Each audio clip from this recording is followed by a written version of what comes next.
December 3 ഭാരതത്തിന്റെ രണ്ടാമത്തെ അപ്പസ്തോലൻ എന്ന സ്ഥാനത്തേക്ക് കൂടെ ഉയർത്തപ്പെട്ടിരിക്കുന്ന വിശുദ്ധ ഫ്രാൻസിസ് സേവ്യറിന്റെ തിരുനാളാണ് സാർവത്രിക സഭ ഇന്ന് ആഘോഷിക്കുന്നത്. ഫ്രാൻസിസ് 1505 സ്പെയിനിലെ സാമാന്യം സാമ്പത്തികമായി ഭദ്രതയുള്ള ഒരു കുടുംബത്തിലാണ് ജനിച്ചത്. അദ്ദേഹത്തിന് നാട്ടിൽ ലഭിക്കാമായിരുന്ന വിദ്യാഭ്യാസം ഒക്കെ നൽകി അതിപ്രശസ്തമായ രീതിയിലാണ് അദ്ദേഹത്തിന്റെ വിദ്യാഭ്യാസം നാട്ടിൽ പൂർത്തിയാക്കിയത്. അദ്ദേഹത്തിന്റെ പഠനത്തിലുള്ള സാമർഥ്യം മറ്റ് കഴിവുകളും കണ്ടു മനസ്സിലാക്കിയ കുടുംബാംഗങ്ങൾ ആ സമൂഹത്തിലെ അക്കാലത്ത് ചുരുക്കം പേർക്ക് മാത്രം ലഭ്യമായിരുന്ന വിദേശത്ത് പോയി ഉന്നത വിദ്യാഭ്യാസം നടത്താവുന്ന സാഹചര്യം ഫ്രാൻസിസിനെ തേടിയെത്തുകയായിരുന്നു. ഫ്രാൻസിസ് പാരീസ് സർവകലാശാലയിലേക്ക് ഉന്നത പഠനത്തിനായിട്ട് അയക്കപ്പെടുന്നു. അധികം താമസിക്കുന്നതിന് മുമ്പ് തന്നെ ഫ്രാൻസിസ് അവിടെ സർവകലാശാലയിലുള്ള യുവാക്കളുടെ ഒരു ഹീറോ എന്ന രീതിയിൽ ഒരു പരിവേഷം ഫ്രാൻസിസിന് ലഭിച്ചു. ഫ്രാൻസിസ് പഠനകാര്യത്തിലും വളരെ ശ്രദ്ധിച്ചിരുന്നു. വളരെ മികച്ച വിജയമാണ് കലാലയ വിദ്യാഭ്യാസത്തിൽ ഫ്രാൻസിസിന് ലഭിച്ചത്.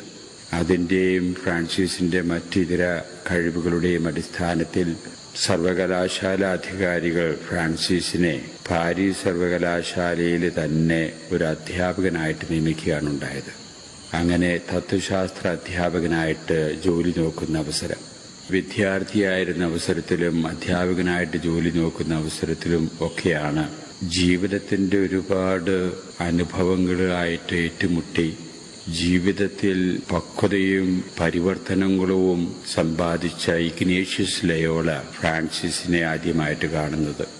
കൂടുതൽ അറിഞ്ഞപ്പോൾ ഫ്രാൻസിസ് തന്റെ നാട്ടുകാരൻ തന്നെയാണെന്ന് ഇഗ്നേഷ്യസിന് മനസ്സിലായി.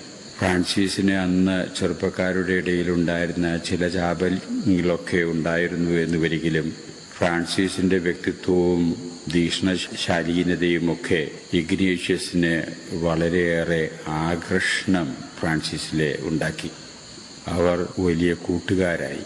നിരന്തരമായിട്ടുള്ള ആ സമ്പർക്കം കൊണ്ടും സുഹൃത ബന്ധത്തിന്റെയും അടിസ്ഥാനത്തിൽ ഫ്രാൻസിസിനും വലിയൊരു മനപരിവർത്തനം ഇഗ്നേഷ്യസ് വഴി ഉണ്ടാകാനിടവരുന്നു.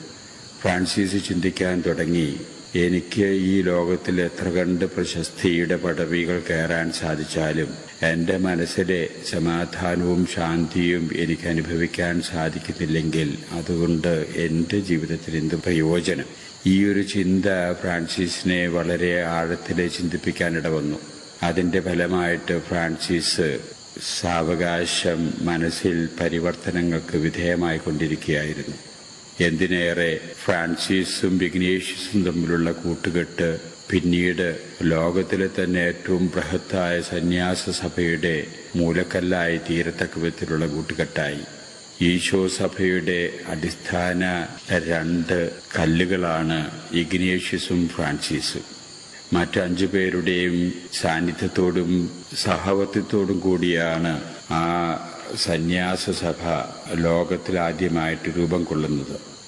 ഇന്ന് ലോകത്തിലുള്ള ഏറ്റവും ബൃഹത്തായ സന്യാസ സഭ എന്നതിന് ഉപരി വളരെയേറെ കത്തോലിക്ക സഭയിൽ സ്വാധീനവും വിശുദ്ധരുടെ എണ്ണത്തിൽ വളരെയേറെ മുൻപന്തിയിൽ നിൽക്കുന്ന ഒരു അതിബൃഹത്തായിട്ടുള്ള സന്യാസ സഭയുടെ രൂപവത്കരണം ഈ കൂട്ടുകെട്ടിൽ നിന്നാണ് ഉണ്ടായത് എന്ന് ഉള്ളതാണ് സത്യം.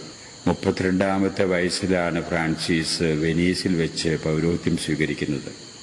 8-10 കൊല്ലം നാട്ടിൽ വളരെ ഫലപ്രദമായി പ്രേക്ഷിത ജോലി ചെയ്തതിന് ശേഷം ഫ്രാൻസിസ് അധികാരിയുടെ അനുമതിയോടുകൂടെ ഇന്ത്യയിലേക്ക് പ്രേക്ഷിത പ്രവർത്തനത്തിനായിട്ട് തിരിക്കുകയാണ്. നമ്മുടെ ഈ നാട്ടിലും ഈ തീരപ്രദേശങ്ങളിൽ കൂടിയൊക്കെ ഫ്രാൻസിസ് നടന്നു നീങ്ങി കാണണം. ഇന്ത്യ, മലാക്ക, ജപ്പാൻ ഈ രാജ്യങ്ങളിലായിരുന്നു ഫ്രാൻസിസിന്റെ മികച്ച പ്രേക്ഷിത പ്രവർത്തനങ്ങൾക്ക് സാക്ഷ്യം വഹിക്കാനിട വന്നത്. വളരെയേറെ വ്യക്തികളെ യേശുവിലേക്ക് അടുപ്പിക്കാൻ ഫ്രാൻസിസിന് സാധിച്ചിട്ടുണ്ട് എന്നുള്ളത് ചരിത്ര സംഭവമാണ്. 3 ലക്ഷത്തിൽ പരം ആളുകൾ ഫ്രാൻസിസിന്റെ പ്രവർത്തനത്തിന്റെ ഫലമായിട്ട് തന്നെ ക്രിസ്തീയ സഭയിലേക്ക് ആകർഷിതരായിട്ടുണ്ട് എന്നാണ് ചരിത്രകാരന്മാർ സാക്ഷ്യപ്പെടുത്തുന്നത്. ഫ്രാൻസിസ് ജപ്പാനിൽ നിന്ന് ചൈനയിലേക്ക് തന്റെ പ്രവർത്തനം വ്യാപിപ്പിക്കാനുള്ള ഒരു ആഗ്രഹം തീവ്രമായിരുന്നു. അതിനുവേണ്ടിയുള്ള യാത്രാമധ്യേ ഹോങ്കോങ് പ്രദേശത്ത് വെച്ച് ഒരു ടൈഫോയിഡ് പനി ഫ്രാൻസിസിനെ ബാധിച്ചു. ആ ടൈഫോയിഡ് പനി ഫ്രാൻസിസിനെ ഈ ലോകവാസം വെടിയാനാണ് ഇടവരുത്തിയത്. വെറും 45-46 വർഷം കാലം ഈ ലോകത്തിൽ ജീവിക്കാനിടവന്ന ആ ഹ്രസ്വകാലം വളരെയേറെ ഫലപ്രദമായിട്ട് വിനിയോഗിക്കാൻ സാധിച്ച ഒരു ധീരാത്മാവും ഒരു തീക്ഷ്ണശാലിയുമായിരുന്നു ഫ്രാൻസിസ് സേവിയർ. ഇതിനുള്ള ദൈവത്തിന്റെ അംഗീകാരം കൂടിയായിട്ട് നമുക്ക് കരുതാം. ഒരുപക്ഷെ ഇന്നും ഫ്രാൻസിസിന്റെ മൃതശരീരം മുഴുവനും അഴിയാതെ ഇന്ത്യയിലുള്ള ഗോവയിലുള്ള ബോം ജീസസ് ബസിലിക്ക പള്ളിയിൽ അത് സംരക്ഷിക്കപ്പെട്ടു പോരുകയാണ്.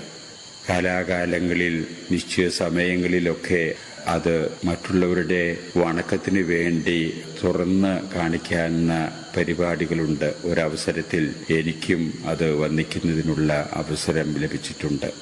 ഇത്രയും സംഭവബഹുലമായ രീതിയിൽ ലഭിച്ച സമയം ഫലപ്രദമായി വിനിയോഗിച്ച വിശുദ്ധന്റെ തിരുനാൾ ആഘോഷിക്കുന്ന ഇന്നേ ദിവസം നമ്മുടേതായിട്ടുള്ള ജീവിതത്തിലും ജീവിതത്തിന്റെ ഒരു ദൗത്യമായിട്ട് ലഭ്യമായിരിക്കുന്ന സമയം ഫലപ്രദമായി വിനിയോഗിക്കാനുള്ള നമ്മുടേതായിട്ടുള്ള സന്നദ്ധത ഒന്നുകൂടി ഉറപ്പിക്കുക എന്നുള്ളതായിരിക്കട്ടെ ഈ തിരുനാൾ ആഘോഷത്തിൽ നമുക്ക് ചെയ്യാവുന്ന ഏറ്റവും നല്ല കാര്യം എന്നാണ് എനിക്ക് തോന്നുന്നത്.